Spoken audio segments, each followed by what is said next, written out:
ለብርት አዳነች አበቤ እኛ ማሚ ብለን ምንጠራት እሷ በመጀመሪያ ሰዓት ምስጋና ይገባል። ጎዳና ላይ ነበርኩት እግዚአብሔር ይስጣት ያው የሥራ ሰው አረጋችኝ።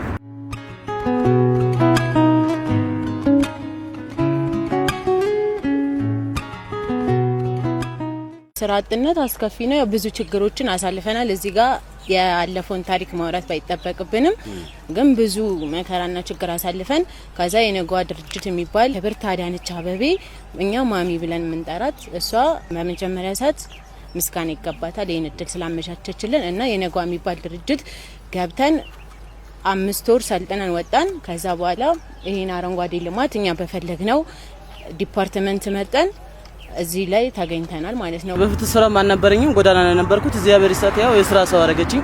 በስራዬ ደስተኛ ነኝ። አጋጣሚ ከክፍል ከተሞቹ የዞሩ ነበር አሁን መጡ መዘገቡ ስቴዲየም ነበርኛ ጧት ክፍል ከተማ የነበሩት እነሱ የዞሩ የመዘገቡ ነበር። አንድ ቁጥር ሰጣናቸው ስማችን ሰጠን። ከዛ በኋላ ደወሉ እዛ ገባን ትምህርት ወሰደን የሥራ ላይ ተደራጀን።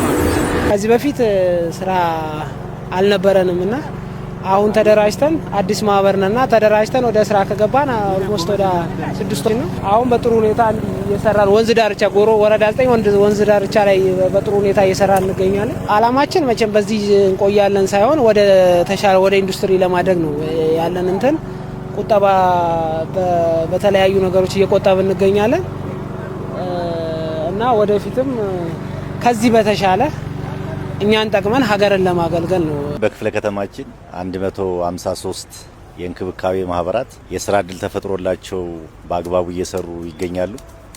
በአንደኛው ዙር በሁለተኛው ዙር የኮሪደር ልማትና በክፍለ ከተማና በወረዳ በራስ አቅም የለሙ የመንገድ አካፋዮችን የወንዝ ዳርቻዎች አካባቢዎችን ነው እያለሙ የሚገኙ። እንደሚታወቀው ክፍለ ከተማችን ብልጽግና መንግስት አገርን ተረክቦ እየሰራ ባለበት የብልጽግና የበኩር ልጅ ነች ክፍለ ከተማችን። በዚህም ከ85 ሄክታር በላይ የአረንጓዴ ቦታዎችን እነዚህ የእንክብካቤ ማህበራት በስታንዳርዱ እያለሙ እየተንከባከቡ ቀጣይነቱ ለነዋሪዎች ምቹ ክፍለ ከተማችን እንዲሆን እየሰሩ ያሉበት አግባብ ነው ያለ። እነኚህ ማህበራትም በአግባቡ ስራጥ ወጣቶች እና ሴቶች ናቸው ተደራጅተው ቦታ ወስደው እንክብካቤ እየሰሩ እንደሚገኙ እኛም በክፍለ ከተማ ሙያዊ ድጋፍና ክትትል እያደረግንላቸው በየጊዜው ውጤት እያመጡና የተሻለ ሞዴል ማህበራት እየተፈጠሩ ያሉበት ሁኔታ ነው ያለ። እነኚህ ወጣትና ሴቶች ጥሪት የማፍራት ነው ለ2 አመት ይሄንን ቦታ በውል ወስደው እየሰሩ ያለ። ከ2 አመት በኋላ ደግሞ አሁን በሚያገኙት ገንዘብ ከስኬት ባንክ ጋር ውል ወስደን እነኚህ ወጣትና ሴቶችን ማስተሳስረን ገንዘባቸውን እየቆጠቡ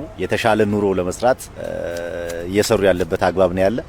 እዚህ እንክብካቤ ማህበራት ላይ ከዚህ ቀደም ሲሰሩ የነበሩ ነባር እንክብካቤ ማህበራት ዛሬ ላይ ህይወታቸው በአግባቡ ተቀይሮ የተሻለ ደረጃ ላይ እየደረሱ ወጣትና ሴቶች እንዳሉም ለማረጋገጥ የሞከርንበት አግባብ አለና እነሱም ደስተኞች ናቸው። እኛም ደግሞ በሚያለሙት ልማት በአግባቡ የተሻለ ስራ እየተሰራ መሆኑን በመናረገው ድጋፍና ክትትል ያረጋገጥንበት አግባብ አለ።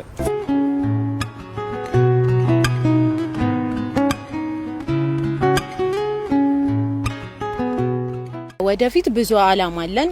በማህበርም ሆነ በራሳችን የተለያየ አላማ አለን እና አሁን ለወደፊታችን እያለን እየቆጠብንም እንገኛለን። ከምናገኛት ትንሽ ነገርም ብትሆን እየቆጠብን እንገኛለን ማለት ነው። ለወደፊት ሁላችንም ያው በተገቢ ሁኔታ ስራ ላይ ከ2 ሰዓት ጀምረን እስከ 11 ሰዓት ድረስ እየሰራን እንገኛለን። ወጣቶች ከዚህ በፊት በተለያየ አልባሌ ቦታ እንደምንውል ይታወቃል። አሁን ግን የተለያየ መጽሐፍ ማንበቢያ የተለያዩ ወንበሮችም አሉ። በእነሱ እየተጠቀምን መጽሐፍ ማንበቢያ የተለያዩ ሰው እንኳን እዚህ የምታወራበት መንገድ ተፈጥሯል። ተባያው በወር በ3 ወር ነው እኛ ደሞዝ የሚገባን ሆኖም ያለ 3 ብር ይቆረጣል። አካባቢ ጽዳትም ሁሉ ነገርም ያው የተንከባከበን ያለና ከዚህ ቀደም እንደሚታወቀው የክፍለ ከተማችን ነዋሪም ሌላ ቦታ ሄዶ ልጆቹን ቤተሰቡን ይዞ ሚዝናናበት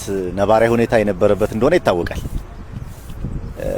የአረንጓዴ ልማታችን ግን በመንግስትና በማህበረሰቡ የሚለው የአረንጓዴ ልማቶች ከጊዜ ወደ ጊዜ እየጨመረ ስለመጣ በተለይ ምሽት አካባቢ ላይ እነኚህ ቦታዎች ላይ ህፃናት የሚጫወቱበት ነዋሪዎች አየር የሚወስዱበት የተለያዩ ማህበራዊ አገልግሎቶች ኩነቶችን የሚከናወኑበት እየሆነ መምጣቱ ማየት ማረጋገጥ ይቻላል ማለት ነው። እነኚህ የእንክብካቤ ማህበራትም 153 የእንክብካቤ ማህበራት በስራቸው ደግሞ እነሱም እየሰሩ ነው። በስራቸው ደግሞ ከ126 በላይ ጊዜያዊ የስራ እድል እየፈጠሩ ለሌላም የስራ እድል መፍጠሪያ ቦታ እየሆነ ነውና የተሻለ እንቅስቃሴ እየተደረገበት ያለ ብዙ አገልግሎቶች እየተከናወኑበት ያሉ ሁኔታዎች ናቸው። እንደ ክፍለ ከተማችን የአረንጓዴ ልማት ግንዛቤ በማህበረሰቡ ላይ ከፍተኛ እየሆነ የመጣበትና የማልማቱ ስራ ካለሙ በኋላም ደግሞ ተንከባክቦ የማስቀጠሉ ስራ የተሻለ ስራ እየተሰራ ያለበት አግባብ ነው ያለና ይህንን የበለጠ ማስቀጠል እንዳለብን ከማህበረሰቡ ጋርም የጋራ መግባባት ፈጥረን ወደ ስራ የገባንበት አግባብ ነው ያለ።